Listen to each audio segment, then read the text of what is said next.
peso, aquela coisa desconfortável que existia, então já não existe mais, desencantou. Enfim, agora focar no futuro, né? Um jogo começa praticamente quando o outro termina. Vem São Bento aí, queria que o senhor já falasse como é que está encarando já essa partida, como é que vocês estão encarando? Olha, a gente não pode modificar o planejamento, né, que nós traçamos desde o início. Então, a primeira coisa para os atletas era tratar de cada jogo como uma final, né? E uma final, quando você ganha, você comemora um pouco, né? Quando você não ganha, você reflete e se prepara para a próxima. Então, o jogo contra o São Bento para a gente é mais uma decisão, né?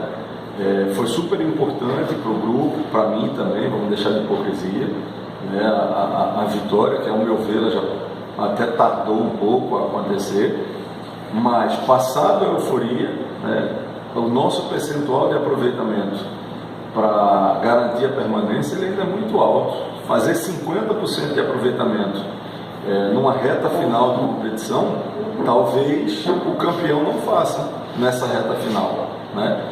Talvez aqueles que vão conquistar o acesso não consigam nos últimos 6 jogos vencer 3, né? Isso mostra que é difícil, porque nessa fase agora, né, quem não está brigando, né, no rebaixamento está brigando por uma questão de acesso, e aquelas equipes que estão hoje na zona de conforto, por hora não estão muito no caminho do CRB, né? O São Bento, né, ainda não atingiu a pontuação, então quem não atingiu corre risco, né, de queda. Depois nós temos 2 confrontos diretos, quer dizer, são 2 decisões, né, em casa, e aí talvez a gente tenha o Criciúma, né, numa zona de conforto, mas em seguida, por hoje, o Londrina ainda briga pelo acesso.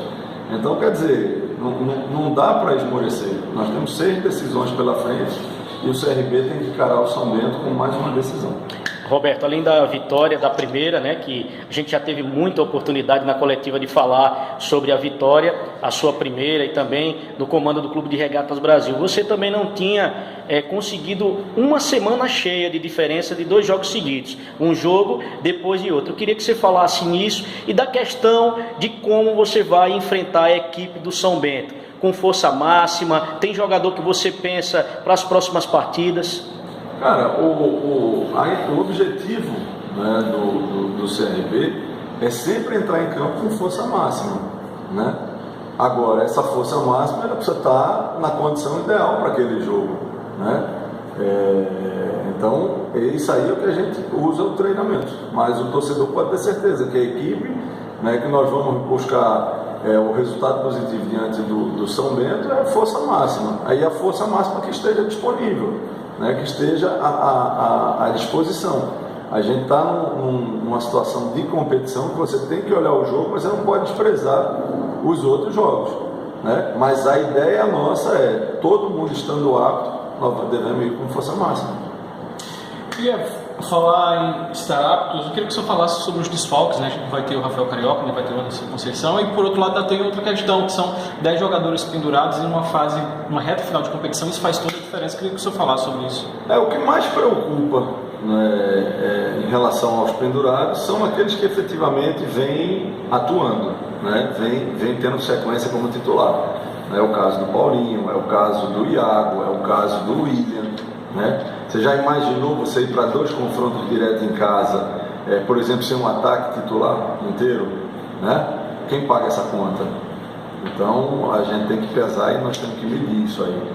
Então o que mais preocupa dos 10 pendurados são aqueles que estão com uma sequência de jogos, né? Entre os 10 pendurados tem jogadores que já não estão com tanto espaço assim dentro do grupo, então isso não preocupa tanto, mas aqueles que vem jogando como titular, é uma preocupação que a gente tem por se tratar de 2 decisões na sequência em casa. Em relação aos desfalques, eu sempre vou dizer, cara, jogador que tem sequência como titular, ele sempre vai fazer falta, né? Quem entrar, se fizer o seu melhor e manter o nível de performance da equipe, ótimo, né? Mas pesa contra ele ritmo de jogo, pesa contra ele o próprio entrosamento, né? Então, assim, principalmente o Conceição, né, que eu acho que atuou todas as partidas desde a minha chegada, é um jogador que vai fazer falta. Agora, tanto o Wellington quanto o Lázaro têm a nossa confiança, eu tenho certeza que vão entrar, né, e buscar da conta do recado. Na minha opinião, tanto contra o Coritiba, né, jogo fora de casa contra o Paysandu, e agora nem se fala contra o Goiás, foi um massacre, praticamente o João Carlos não fez defesas. E você disse na coletiva, a gente, semana passada, que não poderia ficar na mesmice, e que uma pergunta que nós fizemos que já havia encontrado a tua equipe. Mesmo assim, o que é que mais te preocupa nessa equipe que você está encontrando ou já encontrou? Uma eu já posso identificar como repórter, é a finalização, essa é a sua também? Eu já estou perguntando e respondendo ao mesmo tempo. Cara, eu acho que hoje, né, depois da atuação da equipe diante de Curitiba, né, do próprio Goiás, eu acho que no clássico foi um clássico equilibrado, enfim, eu acho que agora o maior desafio nosso não é nem o foco de finalização, porque bem ou mal nós fizemos 2 gols na última partida, tivemos um pênalti perdido, quer dizer, poderia ter sido 3 a partida. Hoje o desafio chama-se regularidade, a gente não pode oscilar. Nós temos que pegar agora como referência, por exemplo, esse jogo do Goiás e tentar, né, manter esse nível de atuação diante do São Bento, independente do jogo ser fora de casa. Se a gente conseguir isso aí, eu acho que a gente escapa sem precisar dos 6 jogos. Esse agora é o grande desafio. Exatamente.